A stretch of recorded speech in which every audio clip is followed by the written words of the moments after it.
அது பிஎம்சி ஸ்கீம்ல வந்து நீங்க அந்த ஒப்பந்தத்துல கையெழுத்து போட்டாதான் உங்களுக்கு நிதி வழங்கப்படும்னு ஒரு அழுத்தத்தை கொடுத்துட்டே வராங்க தொடர்ச்சியா. இது வந்து நீங்க வந்து இந்த நிதியை பெறுவதற்கு நீங்க அதுல வந்து என்ன மாதிரியான முன்னெடுப்புகள் செய்வீங்க?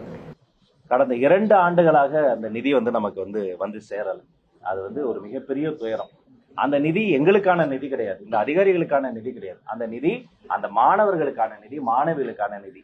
எந்த காரணம் கொண்டும் அதை தடை செய்வது வந்து துயரமானது. அதை ஏற்றுக்கொள்ளவே முடியாது.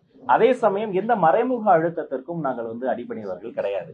நான் ஆரம்பத்தில் சொன்னதை போல மண்ணுரிமையும் பெண்ணுரிமையும் தமிழக வெற்றி கழகத்தினுடைய அடிப்படை உரிமையாக இருப்பதை போலவே இந்த இருமொழி கொள்கை என்பது எங்களுடைய கட்சியினுடைய பிரகடனப்படுத்தப்பட்ட கொள்கை. அதுல மாற்று கருத்தே கிடையாது.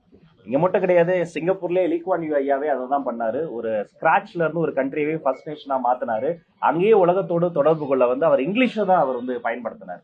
அவர் அங்க இருக்கக்கூடிய மற்ற லாங்குவேஜஸையும் சைனீஸையும் மேண்ட்ரினோ உலகத்தோடு தொடர்பு கொள்ள பயன்படுத்தலாம். அப்ப இங்கிலீஷ் என்பது போதுமானதாக இருக்கிறது.